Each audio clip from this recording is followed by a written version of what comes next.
धाकड़ खबर, बेखौफ बेबाक अंदाज।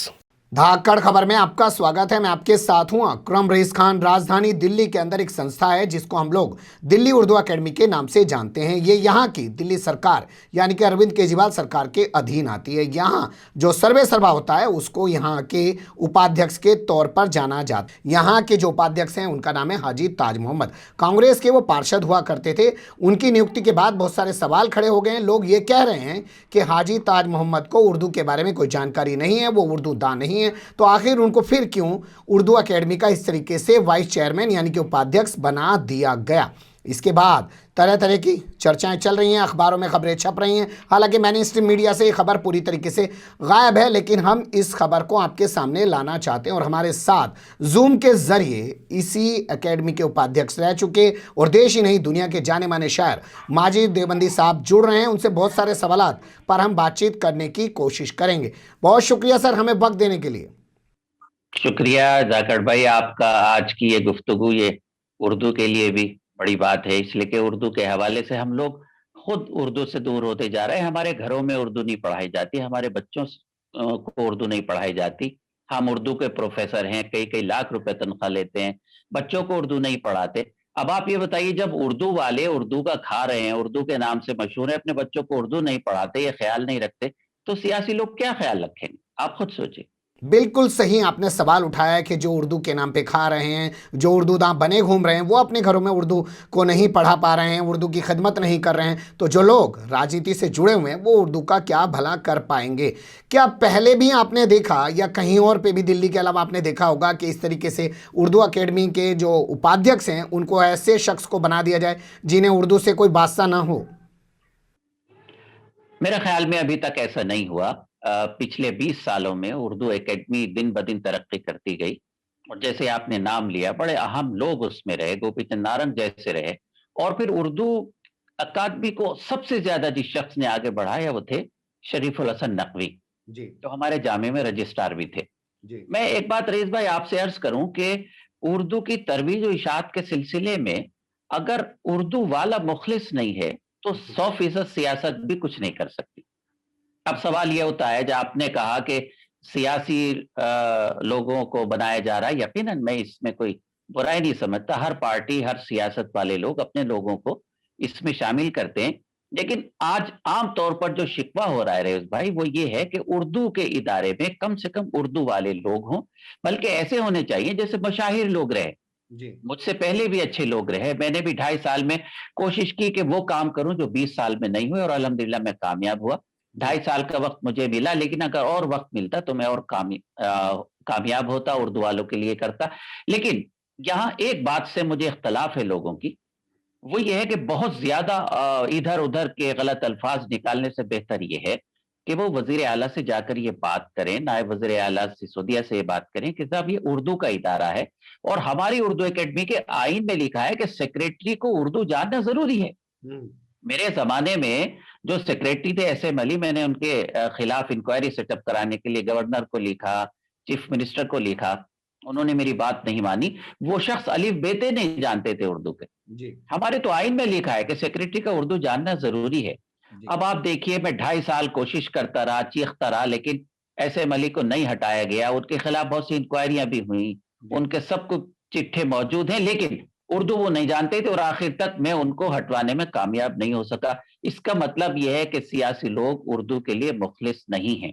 क्या आपको लगता है जो केजरीवाल सरकार है वो उर्दू को ख़त्म करना चाहती है दिल्ली में, इसलिए वो उर्दू दां जो शख्सियत हैं उनको दिल्ली उर्दू एकेडमी में नहीं लाना चाहती? जैसे आपने सेक्रेटरी का जिक्र किया कि एक ऐसे शख्स को सेक्रेटरी बना के बैठाए रखा जो कि उर्दू नहीं जानता था। अरे इसमें मैं आपसे एक बात अर्ज करूं, बहुत तल्ख बात है, लेकिन आप सुन के आपका दिल भी भर आएगा। जी वो ये जो हालात अकलियत के हैं वही हालात अकलियत की जबान उर्दू के हैं।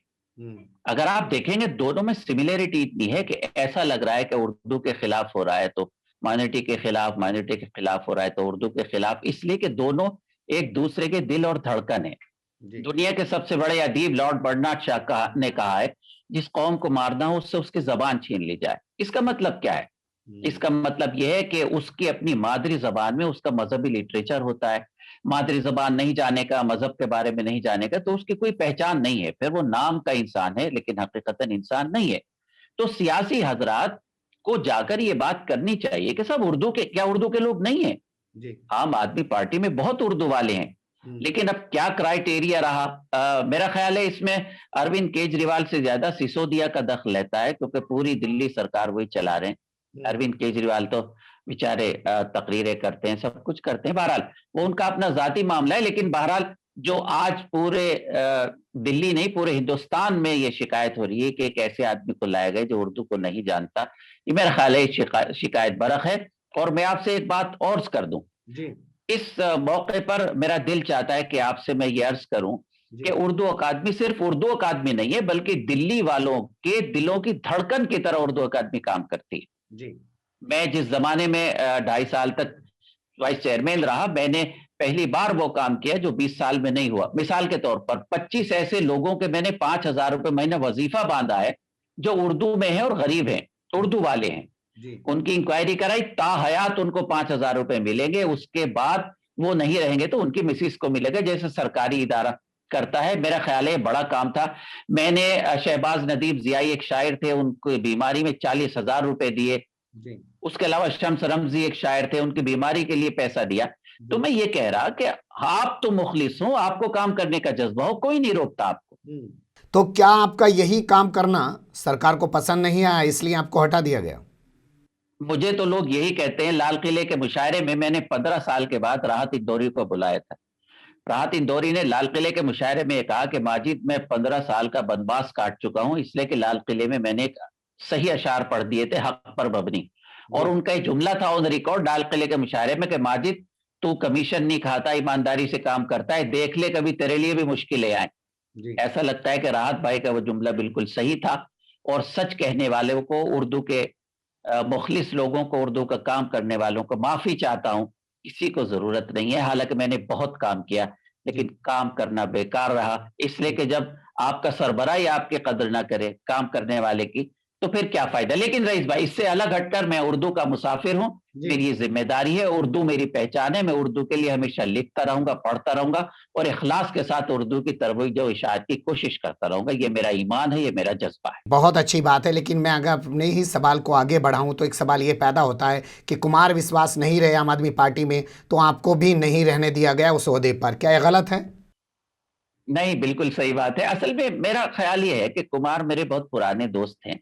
यकीनन कुमार ने मुझे बनवाया था वजीर आला से कहने के बाद, लेकिन अब कुमार का उनका सियासी मामला है, उसमें मेरा तो कोई दखल नहीं है।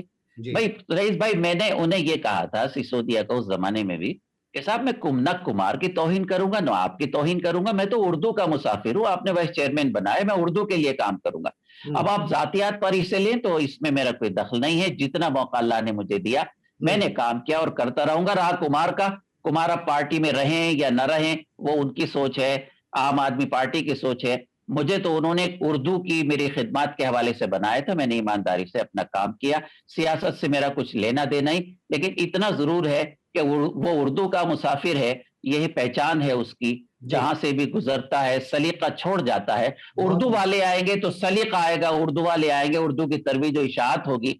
अब जो आदमी शीन काफ जिसका दुरुस्त नहीं, जे को जे बोलता हो, जरूर करूंगा जी, जो जो वायदे किए हैं ये करो। वायदे लफ्ज थोड़ी है, जरूर थोड़ी है, गजल थोड़ी है। तो मेरा ख्याल है इस पर ध्यान देना चाहिए और अच्छे लोगों को आना चाहिए, जिससे उर्दू एकेडमी का दोबारा वकार बहाल हो सके। बहुत बड़ा मुद्दा और बहुत सही मुद्दा आप उठा रहे हैं, और इस मुद्दे को अगर और बड़े प्रोस्पेक्टस में समझा जाए तो दिल्ली उर्दू एकेडमी ऐसी एकेडमी है पूरे इंडिया के अंदर जिस पर पूरी दुनिया की नज़र रहती है। लाल किले के मुशायरे का भी आपने जिक्र किया, उसी की जिम्मेदारी होती है लाल किले का मुशायरा कराने की।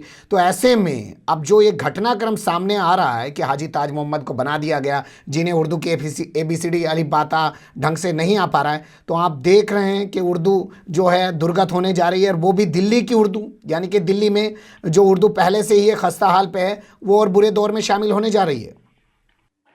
रईस भाई देखिए, ये दिल्ली उर्दू एकेडमी सिर्फ दिल्ली सूबे की एकेडमी नहीं है, लेकिन क्योंकि ये दारुल सल्तनत है हिंदुस्तान का, हमारा मरकज है दिल्ली, इसलिए सिर्फ दिल्ली स्टेट की नहीं बल्कि पूरे हिंदुस्तान की उर्दू एकेडमी है। और पूरे हिंदुस्तान में जितनी उर्दू एकेडमीज हैं उनसे ज्यादा काम ये उर्दू एकेडमी करती है। यहां मैं एक बात और करूं, मेरे जमाने में 8 करोड़ बजट था।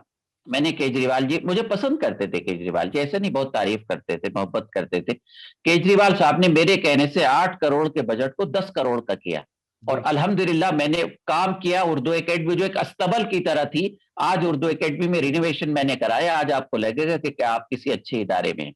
मैं ये कह रहा हूं आपको कि ये दिल्ली उर्दू अकादमी सिर्फ दिल्ली वालों की नहीं बल्कि हिंदुस्तान के उर्दू के चाहने वालों की नुमाइंदगी करने वाली है। 2 रिसाले निकलते हैं, उनके मेयार को मैंने बेहतर किया था। अब आप उसके मेयार का अंदाजा लगाइए। मेरे बाद जो मुशायरे हुए उन लोगों को बुलाया जा रहा है जिनका शीन काफ दुरुस्त नहीं। जी। तो मेरी कोशिशें रायगा नहीं गई, आप जैसे मोहब्बत करने वाले उर्दू वाले जानते हैं। लेकिन उसके बाद भी हम सब की जिम्मेदारी है कि उर्दू के लिए काम करें। वजीर आला से जाकर मिले और उनसे कहें कि साहब जिसे आप चाहें आप उसे इस ओहदे पर फायज कर दे, लेकिन उसका उर्दू जानना जरूरी है। और ये उस आदमी की नहीं, अकादमी की नहीं बल्कि सरकार की भी बदनामी है। मुझे अफसोस कि सरकार में ऐसे लोग बैठे जिन्हें ये ख्याल ही नहीं कि वो खुद बदनाम हो रहे। ठीक है, मैं एक सवाल आपसे और पूछना चाहता हूँ और सीधा सपाट सा सवाल है। जिस एकेडमी के वाइस चेयरमैन कलानंद भारतीय रहे हों, गोपीचंद नारंग रहे हों, माजिद देवबंदी रहे हों, प्रोफेसर कमर रईस रहे हों, प्रोफेसर अख्तरुल वासे जैसी शख्सियत या इसके अलावा और लोगों का मीम अफजल का जिक्र करें वो रहे हों, आपसे मैं सीधा पूछता हूँ आज आपको इस नियुक्ति के बारे में, इस तकर्रुरी के बाद कैसा महसूस हो रहा है आपको? जी, अभी उनका मैं एक इंटरव्यू देख रहा था तो उन्होंने कहा कि जो मेरी जिम्मेवारी है उसे मैं पूरा करूंगा। ऐसा लगा कि जिसने मेरे सीने में कोई छुरा घोंप दिया। और जिम्मेवारी, अंदाजा लगाइएगा, एक vice chairman Delhi Urdu academy का, जहां आपका एक छोटा भाई माजिद देवबंदी मौजूद है, 50 अवार्ड हैं, 9 किताबें हैं, उसकी किताब ये सिलेबस में पढ़ाई जाती है, पूरी दुनिया में जाता हूं। जैसा भी हूं मैं आपका छोटा हूं, लेकिन अल्लाह ने जितना नवाजा, एक ऐसी इंटरनेशनल पर्सनैलिटी जहां बैठे वहां जिम्मेवारी की बात करने वाला कैसे जिम्मेवार हो सकता है, जबकि जिम्मेदार लफ्ज है, जिम्मेवार नहीं है। जी। तो क्या मातम करूं मैं रईस साहब, क्या मातम करूं? क्या किया जाए? हम कुछ नहीं कर सकते, क्योंकि अगर आप ईमानदारी से भी राय दें तो उसे लोग जातियात में लेते हैं और बदजबानी करने लगते हैं, उसे दुश्मनी समझते हैं। लेकिन ये दुश्मनी नहीं है बल्कि उर्दू से मोहब्बत की दलील है कि हमारे दिल उर्दू के लिए धड़कते हैं। उर्दू के खिलाफ कुछ होता है, उर्दू वालों के खिलाफ होता है तो हमें तकलीफ होती है, जिसका इजहार करना हमारी जिम्मेदारी है, जो हम करते रहेंगे। उर्दू है जिसका नाम हम ही जानते हैं दाग, हिंदुस्तान में धूम हमारी ज़बां की है।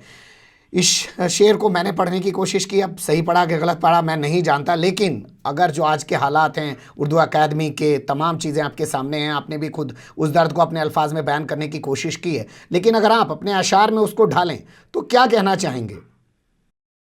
बहुत शुक्रिया, बिल्कुल सही कहा आपने। हिंदुस्तान में धूम हमारी ज़बां की है, बल्कि हिंदुस्तान नहीं पूरी दुनिया में धूम है। जी। अभी आपने एक फेसबुक पर एक खबर पढ़ी होगी कि यूएनओ ने उर्दू को छठी जबान बनाया है। वो खबर सच नहीं थी, लेकिन हाँ यूएनओ ने उर्दू में खत लिखा था। तो मैं ये कहता हूँ कि यूएनओ ने उर्दू में खत लिखा, ये भी बहुत अहमियत की बात है। उर्दू यूएनओ के मोहताज नहीं है, पूरी दुनिया में उर्दू सबसे, अंग्रेजी के बाद सबसे ज्यादा मकबूल जबान है और हिंदुस्तान में पैदा हुई जबान हिंदुस्तान की है। तो हिंदुस्तान में रहने वाले उर्दू वालों का दर्द, आपका और मेरा दर्द सब एक है। सिर्फ कहना यह है कि हम लोगों को सताने का मेयार एक है। क्या बात हम है? लोगों को सताने का मेयार एक है, चेहरे अलग अलग सही किरदार एक है। बहुत खूब, बहुत उम्दा। तो उस किरदार की जरूरत है जो हमारे दिलों में उर्दू के तई मोहब्बत भरे। हमारी पहचान उर्दू है, हमारी तालीम उर्दू है, हमारा घराना उर्दू है।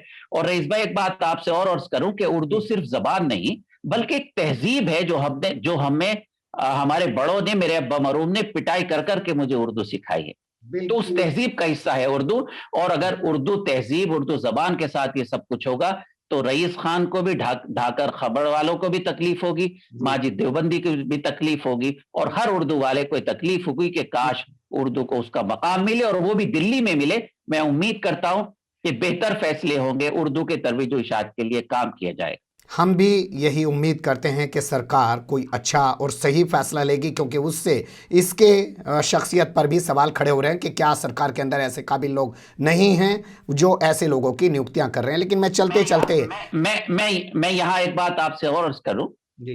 रईस भाई, इधर जो हमने खबरें पढ़ी हैं, एक अफसोस की बात देखिए कि दिल्ली उर्दू एकेडमी की गवर्निंग काउंसिल की खबर किसी अखबार में नहीं आई।